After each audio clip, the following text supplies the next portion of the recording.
Worn out suits you so well. Samantha Anderson said that, splashing the can of beer she was holding onto my head during my shift, laughing loudly. My name is Josh Miller. My names are just a Josh. So whenever I'm asked if my real name is Joshua, I respond with just Josh, and it always leads to a comment like, "That's unique." Interestingly, this name was given to me by my late grandfather, who believed that keeping it simple would make it easier for people to remember, and I've grown fond of it. As for my background, my parents divorced when I was just starting to understand the world around me. I was raised by my mother in a single-parent household. I've never been told why they divorced. However, I vividly remember my mom was crying the night my dad left. So I never felt the urge to ask about the reason. Growing up in a single mom household meant my mom had to earn what usually a man would bring in by himself. She had multiple part-time jobs, working from dawn to dusk, to ensure I had a decent life. Seeing her tireless efforts, even as I was a kid, I felt compelled to make the most out of my studies and often suppressed my own desires. I really wanted to play soccer, but I was worried it would affect my grades, so I never joined a team.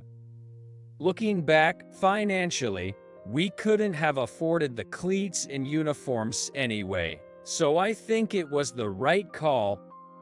Unlike some kids, I didn't have the extra textbooks or tutoring, but thanks to my sharp intellect and exceptional memory, I consistently ranked at the top of my class throughout elementary school. But even with my mom working multiple jobs, they were still just part-time positions. She never had the chance for promotions or bonuses, so our financial situation remained stagnant. So as I moved into middle school, our financial struggles continued. In elementary school, there was no uniform, so I always wore worn-out clothes. And by the upper grades, classmates and teachers had pegged me as the poor family. Luckily, from middle school, we had school uniforms and bags, so I wasn't constantly reminded of my family's financial situation in public. Then, almost the end of the year of 7th grade, while I was doing homework in classroom after school, the most popular and beautiful girl in our grade, named Samantha Anderson, approached me asking, "You're Josh, right?" "Yes, that's me." Having transferred from a different district in elementary school, I struggled to fit into this new environment. So I spent most of my time reading books without making any friends. Just then, to top it all off, I was approached by the popular Samantha. I couldn't hide my agitation. Seemingly oblivious to my nervousness, Samantha continued nonchalantly. So, Josh, how much do you usually study? "Well, I get to school as soon as the doors open, do the day's prep, and after school, I review like I'm doing now. Then I head home and study until I go to bed." That's impressive. No wonder you're so smart. I always see your name at the top of the test rankings, but I had no idea who you were. So I got curious and approached you. Samantha laughing as she said this. She is the prettiest girl I'd ever met. From that day on, Samantha would visit me almost daily, asking for help with her studies. Gradually, not only did we study together, but we also chatted about everyday things and even relationships. By the time we became 8th grader, we started dating. I never thought I'd have a girlfriend, someone like Samantha, in middle school, before making any friends. However, even I have a girlfriend, I was determined not to neglect my studies, so my grades never dropped. Our relationship was going well, but then, one day, everything came to a sudden end. On a certain weekend, we planned our first go-on date. Being the weekend, we weren't in school uniforms, but in our regular clothes. I actually wanted to cancel, thinking Samantha liked me for my smartness, so reluctantly agreed. But Samantha's reaction, when she arrived late at our meeting spot, was unexpected. I'm sorry, I'm late. She began, but upon seeing me, her expression changed dramatically. What are you wearing? I couldn't blame her. I was wearing a worn-out t-shirt with shabby jeans, looking very underdressed. I tried to justify. Well, I'm not really into fashion. Plus, you know, studying's kind of my thing, and I don't go out much. Still, Samantha looked unconvinced. I had a feeling, but I didn't realize you were Pua this much. That day, Samantha was dressed head to toe in shiny brand name clothes. Think of it, Samantha's family is wealthy. She is a CEO's daughter. Seeing her made me painfully aware of how shabby I looked. I felt utterly embarrassed. I can't be seen walking next to someone like you. Sorry, but we can't be together anymore. Goodbye. With that, she walked away, ending our relationship. My school life after that, it was hell. Thanks to Samantha, who was high up in the sociality, the entire graders knew about my family's financial struggles. If that were all, it might have been bearable, but Samantha turned everyone against me. They followed her, looking down on me and even ostracizing me. According to Samantha, it was payback for embarrassing her.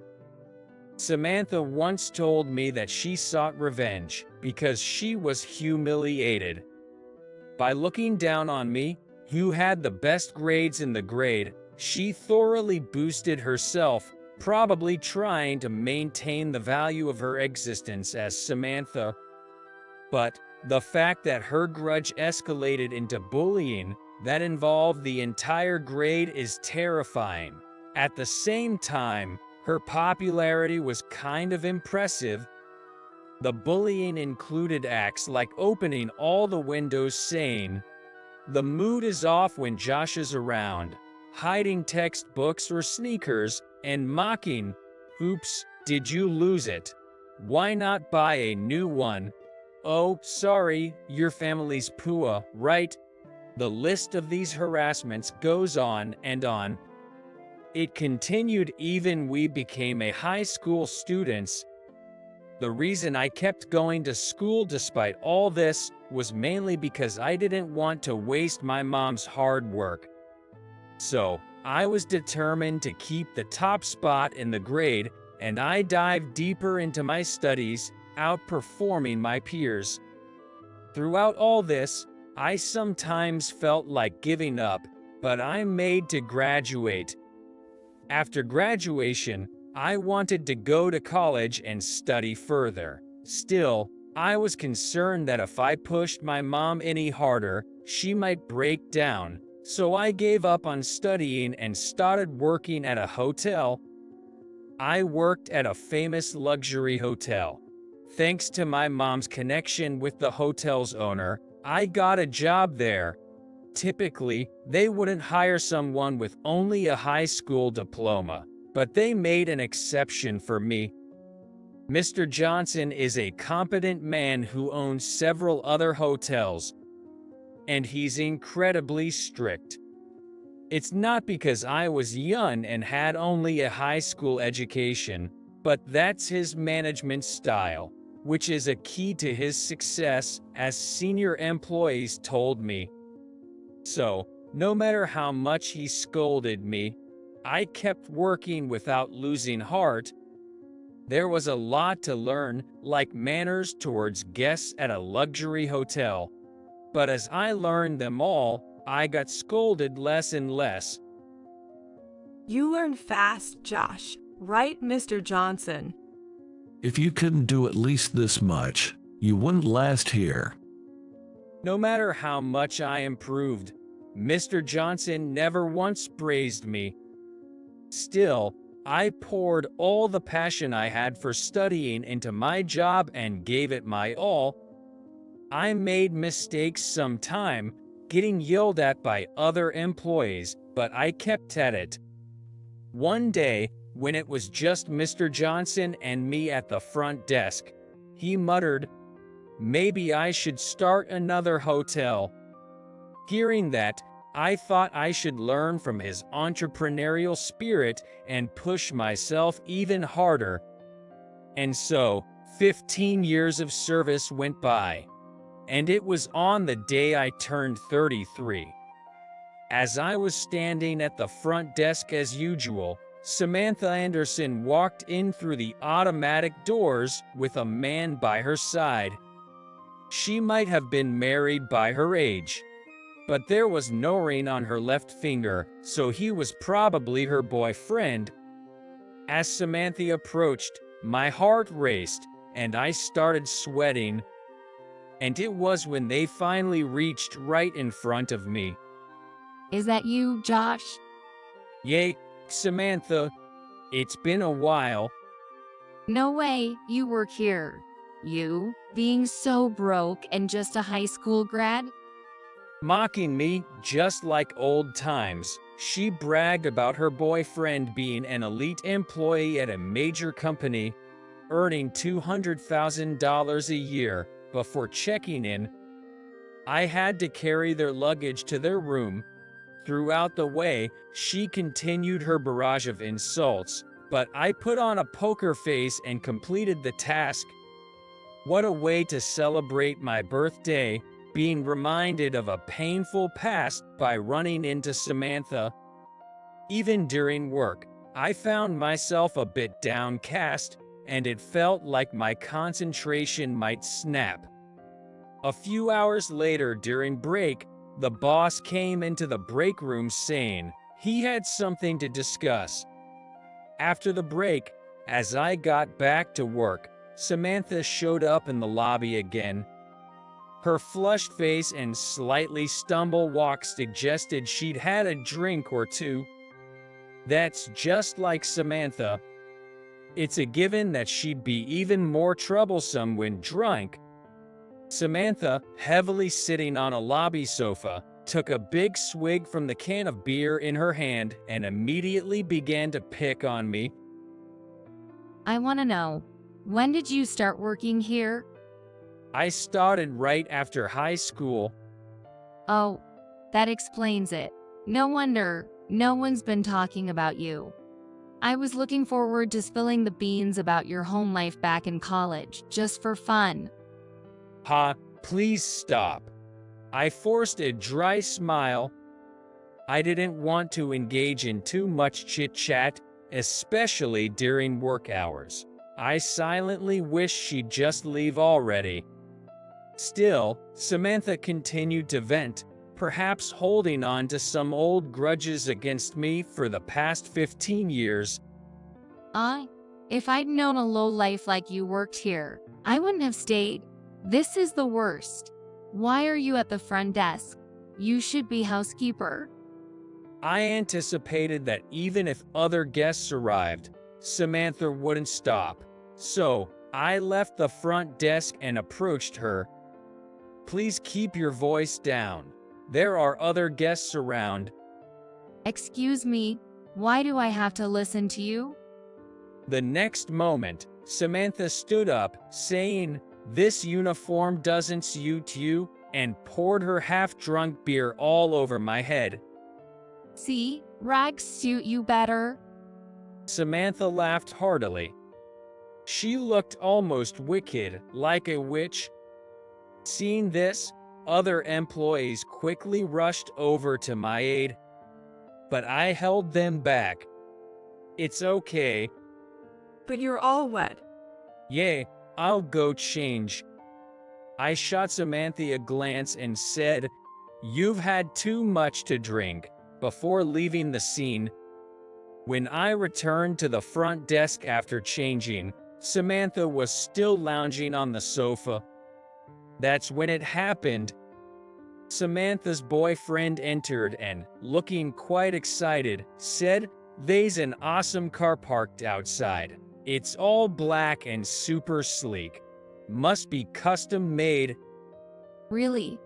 My dad has tons of luxury cars, so it's gotta be something extraordinary to impress me.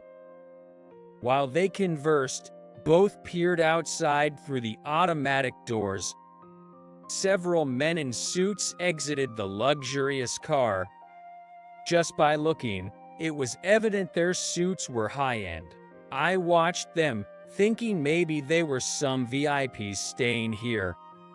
However, the group in suits headed straight for the front desk. Among the three of us employees, they stopped right in front of me and said, "Boss, we're here to pick you up." Huh? At first, I was completely taken aback, unable to grasp the situation. But there was no one behind me. This meant that those words were likely directed at me.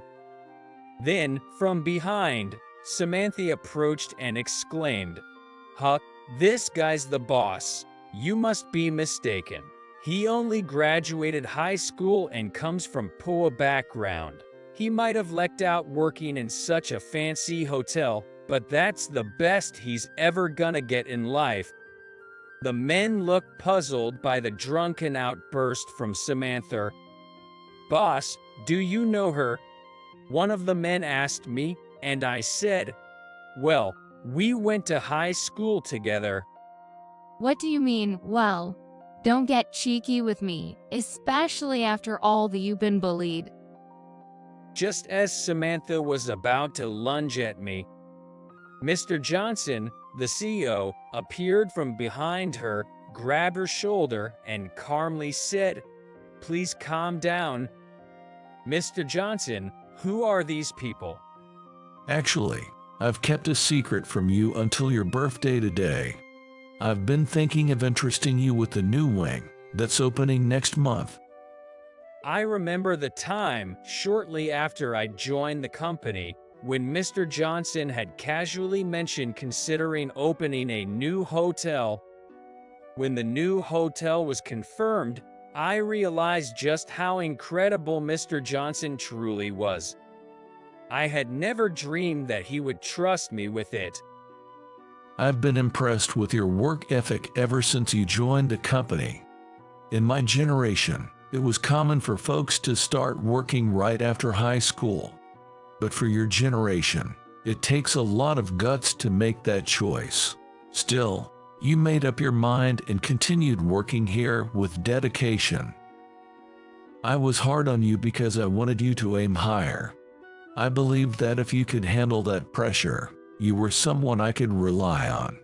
So I've been planning this for a long time. Then, Mr. Johnson took my hand and said with a kind expression, "I'm counting on you, and happy birthday." I couldn't hold back my tears. I felt like I'd finally been recognized by Mr. Johnson, who had always been so strict. For the first time, I felt that all my hard work had been worth it. He gently patted my shoulder, and the boss turned around, addressing Samantha. "It might not mean much telling you this, but your father's company, Anderson Group, might be in some hot water soon," he said with a knowing tone. Excuse me. What are you talking about, old man? My dad wouldn't screw up. Gross. Let's go. With that dismissive remark, Samantha left with her boyfriend. A few days later, the boss invited me out for dinner. It was then Mr. Johnson told me that his company have business dealings with the Anderson Group. Apparently, It was well known around town that Anderson Group was evading taxes, and upon Mr. Johnson noticed this, he ceased all transactions immediately. A few days after that, the news reported tax evasion by Anderson Group. Consequently, Samantha's father was arrested. The company went bankrupt, and word has it, Samantha was burdened with a significant debt. From what I've heard, Samantha is now wearing tattered clothes and is hustling to get by. If I see her again, maybe I'll treat her to a meal, calling it a continuation of our would-be date from the past. I looked at myself in the mirror, adjusting my tie, mentally preparing myself. From today, I'm the boss, I said, slapping my cheeks to psych myself up. Times are changing, and while a degree might not be as necessary as it once was, society still places a lot of emphasis on education. Certainly, compared to the past, it's said that at the very least, you need a college degree to make ends meet. But is that really the right way to look at things? People like Josh, who are bright and ambitious but, due to family circumstances, had to give up on further studies and enter the workforce at the young age of 18, have always existed. If Josh had been born into a wealthy family like Samantha, he might have ended up at an Ivy League college. My point is, you can't just judge someone's abilities based solely on their education. Thinking someone's incapable because they didn't graduate high school needs to be reevaluated. Could you imagine entering the workforce at 18? Regardless of the reason, if you're not continuing your education, then your only choice is to work. Shouldn't society pay more attention to young folks who are ready to sacrifice their teenage years, the golden age of youth, for a chance at a better life?